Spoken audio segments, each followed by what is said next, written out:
There have been many wealthy people throughout the history of capitalism. Some were lucky, some were inventive, and some were in the right place at the right time. But John Davison Rockefeller stands out even against this backdrop. He did not invent oil. He was not an engineer. He did not make technological discoveries. He did something else. He turned a chaotic market into a manageable system, and earned more from it than anyone before him. Adjusted for inflation, John Rockefeller is considered the richest man in history. In this video, we'll break down exactly how Rockefeller built his business, what decisions made him super rich, and what lessons from his story are still relevant today.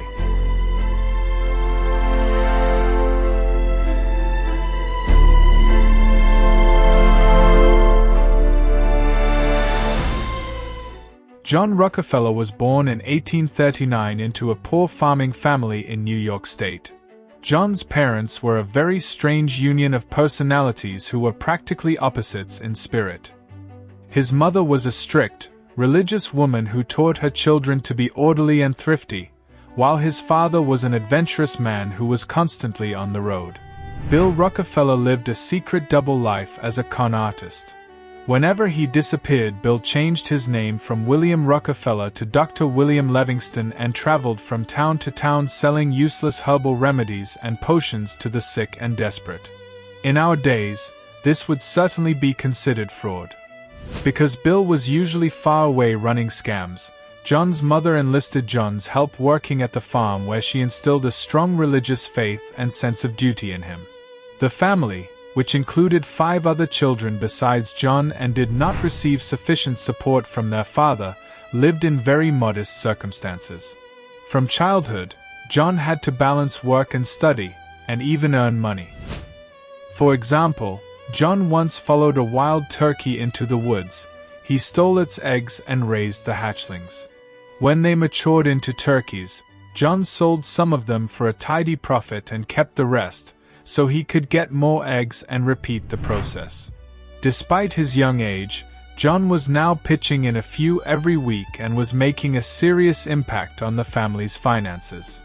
Now that John was 16 and nearly done with school, he wondered what the next phase of his life would be. John wanted to go to college, but by this point he had 4 siblings and a 5th on the way, and since John's father was absent even more than normal. Now that he had his secret other wife, John's mother relied on John to help pay for their food, housing, and education. This meant college was out of the question. John had to get to work immediately. But however, every time John showed up to an interview, people laughed in his face when they found out he was only 16 years. He faced rejection after rejection, but no amount of humiliation was going to stop him. After 6 long weeks, he got an interview at a small firm that needed help with bookkeeping. When they saw John's excellent penmanship, they decided to give him a chance.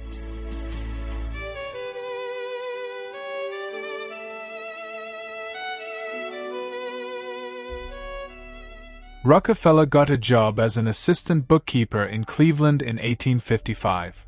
His salary was about 50 cents a day. He worked harder than the others, but most importantly, he observed. His company was involved in the wholesale food trade. For the young Rockefeller, this was a real springboard. It was here that he learned how deals were made, how trade was conducted, and how business worked from the inside. But after 2 years of diligent work, a recession in America slowed the business down, and one of the founders quit the firm. All of his responsibilities fell onto John, who became the company's lead accountant. Despite the good salary, he expected that things would go badly for the company and was preparing to strike out on his own. He had already gained a lot of experience, and besides, seeing how much money his boss was making, he promised himself that one day he would become rich. At the age of 19, a turning point came. Rockefeller and his partner Maurice Clark founded Clark and Rockefeller Company. They became commission agents, middlemen in the sale of grain, meat, and other products. At first, business was slow. The young entrepreneurs lacked the capital to expand their operations. But soon the Civil War broke out, and Cleveland became an important strategic location for the Union. Local food prices were massively inflated, so John's product business quadrupled almost overnight. In 1862, Rockefeller and Maurice cleared a profit of $177,000, over $500,000 in today's money.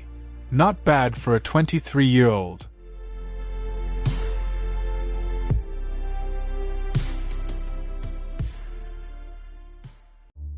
In the early 1860s, the oil rush began in the United States. Before electricity, people used to light their homes at night by burning oil inside of a lamp. Usually this oil came from whale fat, but finding and hunting down whales was costly and difficult, and sadly some whales had been hunted down to the point of extinction. However, in 1859, someone in Pennsylvania discovered that by using a tall wooden structure known as an oil derrick, you could extract industrial amounts of crude oil by drilling straight into the ground. Mining crude oil this way was cheap. The problem lies elsewhere. The market is completely chaotic. Production is unstable. Prices fluctuate wildly. There are hundreds of processes, and most of them operate inefficiently. Today you're in profit, tomorrow you're in loss. Rockefeller personally visited the drilling rigs in Pennsylvania to assess the prospects. He saw chaos, dirt, and hundreds of small abandoned wells. He realized that oil production was a lottery, while refining was mathematics. At that time, a man named Samuel Andrews appeared in the city. He was a self-taught chemist and knew how to purify crude oil to obtain high-quality kerosene for lamps. Andrews approached Clark and Rockefeller with a proposal. He would provide the technology, and they would provide the money to build a crude oil refinery. They thought it would be wise to diversify their business unless they loaned Andrews $4,000 to set up his oil refinery, considered this as a side venture. John and Maurice kept managing their produce business and let Andrews handle the refinery by himself. Setting it up was remarkably simple, and because kerosene was a superior product to crude oil, began selling like crazy. John couldn't ignore the numbers anymore. Within only a year, the oil refinery had become the most profitable side of the business. John and Maurice decided to make a bold move. They abandoned their previous business and went all in on the oil industry.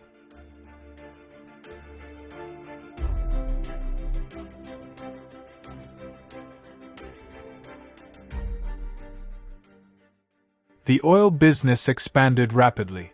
Rockefeller wanted to invest all profits in expanding production and take out loans for new facilities. However, the Clark brothers were horrified by his risky style. A conflict arose. The Clarks decided to dissolve the partnership.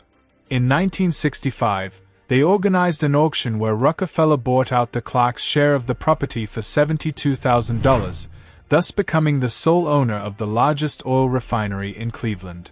In 1870, Rockefeller renamed the company Standard Oil, built another plant, and even began exporting kerosene to Europe. Everything seemed wonderful, but soon he realized that his success was only seemingly secure. The technology for refining oil and producing kerosene began to spread among competitors. New kerosene brands from other manufacturers made Rockefeller's product no longer unique. In addition, growing competition constantly drove prices down. From that moment on, John took actions that would make him famous, rich, and hated. He realized that the oil market as a whole was very volatile, with prices rising and falling, oil reserves appearing and disappearing, and competition among crude oil refiners only growing. To succeed and stay afloat, he needed to capture the entire market. In those years, the main oil transporters were the three largest railroad companies: the Pennsylvania Railroad, the New York Central, and the Erie. The Pennsylvania Railroad, the largest, decided to leave Cleveland and concentrate on transportation in New York State. After this news that the largest railroad was leaving the city, many refineries in Cleveland left the city too. This was a disaster for the New York Central and Erie, railroads who had made sizable investments in Cleveland, and they were now losing customers. So instead of joining the panicking crowd and leaving Cleveland, John saw that the Erie and New York Central railroads were in dire need for business, and he decided to use their desperation to his advantage. Rockefeller offered railway companies a secret deal. Standard Oil would receive a 50% discount on transportation in exchange for a daily order of 60 carloads of refined oil. It was called rebates. Drawbacks was probably the most ruthless thing. The railroads paid Rockefeller for every barrel of oil shipped by his competitors. That is, when another oil refiner shipped his oil by rail, part of his transportation fee was transferred from the railroad company to Rockefeller's pocket. The railroad companies also undertook to pass on to Standard Oil confidential information about where, how much, and at what price other companies were shipping their cargo, so that Rockefeller knew everything about his rivals. Using this advantage, John Rockefeller began ruthlessly destroying other oil refiners in Cleveland. This will go down in history as the Cleveland Massacre. The alliance between Rockefeller and the railroaders, called SIC, was used by John as a psychological weapon. Standard Oil began dumping, lowering the prices of its products and forcing competitors to lower their prices without having the means to do so. Waiting for their financial situation to deteriorate, he began to bypass his competitors in Cleveland with offers to buy their businesses. He told them, "We have contracts with the railroads, you can't compete, and you'll inevitably go bankrupt." To be convincing, he showed them his accounting books, which showed how well Standard Oil was doing. In a panic, 22 of 26 Cleveland's factories surrendered and sold their businesses in exchange for shares in Standard Oil. Although the conspiracy between Rockefeller and the railroad companies was exposed, and under public pressure, the Pennsylvania authorities abolished the SIC, Rockefeller had already managed to buy up most of his competitors, becoming a monopolist in Cleveland and turning it into the main oil refining region.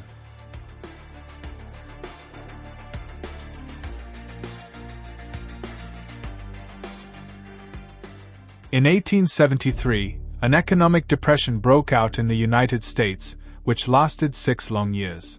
Many companies went bankrupt, and the price of oil fell to 40 cents per barrel, which was close to the price of ordinary water. Only 2 of Standard Oil's 6 large refineries were still operating. But John saw great opportunities in this situation. He began buying up oil refineries in neighboring areas. To get a good deal, he deliberately bought up all the processing equipment and barrels available on the market, and even reserved railroad transportation for months in advance, so that other producers could not even pack and ship their goods. By driving them into unbearable conditions, Rockefeller bought up entire companies for pennies, uniting them under the umbrella of Standard Oil. He took control of half of Pittsburgh's refining capacity, the largest refineries in Philadelphia, and secured a dominant position in New York. To further dominate the market and reduce its dependence on transportation, Standard Oil began building oil pipelines from oil fields to refineries, which reduced costs and increased profits. By the 1880s, Standard Oil owned 90% of the entire oil refining market in the United States. The press called Rockefeller the Oil King, and his company the most ruthless and merciless monopoly in history.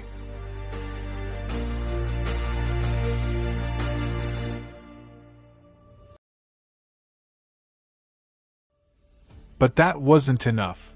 Times were changing. In the 1880s, Thomas Edison invented electric lamps, which rapidly replaced kerosene lamps. In addition, a huge oil field was discovered in Ohio in 1885. Over time, more and more new fields were discovered, and it became clear that the United States was literally sitting on a barrel of oil. Oil was getting cheaper and cheaper, and Rockefeller realized that he needed total control of the industry to keep his profits. Standard Oil went down the path of vertical integration, controlling all chains from oil production to transportation, refining, and sales to customers. The company dictated the purchase price of crude oil, indirectly controlled the railways, receiving discounts of up to 50% on the transportation of its oil, owned oil pipelines throughout the country, often buying up land to prevent other owners from building pipelines, and created a network of warehouses, terminals, and stores where Standard Oil kerosene was sold to consumers. The name Standard Oil was not chosen at random. It was intended to emphasize the high quality of the product and its standardization. The fact is that in those days, kerosene was produced by various small manufacturers, and its quality varied greatly. Different batches burned differently, and buyers were forced to check every barrel or bottle. Rockefeller's company introduced uniform standards for purification and processing at all its plants, making the process more technologically advanced, which eliminated the unpleasant odor and made kerosene a safer product. Their product was also sold in special barrels, cans, and jars, often with labels that inspired consumer confidence and were a sign of quality. In order to manage a huge business that had spread throughout the country, an innovative solution for that time was devised in 1882, the creation of a trust. The Standard Oil Trust united about 40 formerly independent companies. The trust allowed for the coordination of activities across the country and circumvention of state restrictions by managing everything from a single center. But everyone understood that John Rockefeller remained at the center of it all.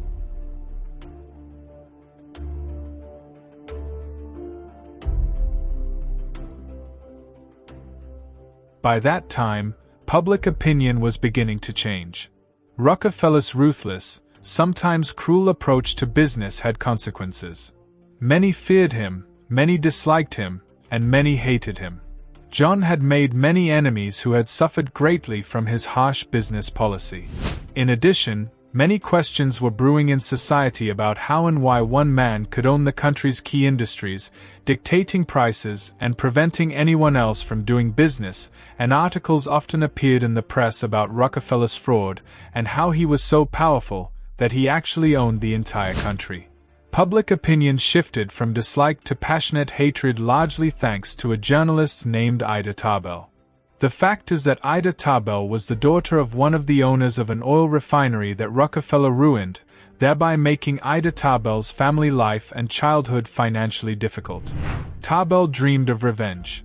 As a journalist, she managed to get hold of Rockefeller's secret agreements with railway companies, which contained information about his unfair competition and how he had amassed his wealth by ruthlessly destroying others.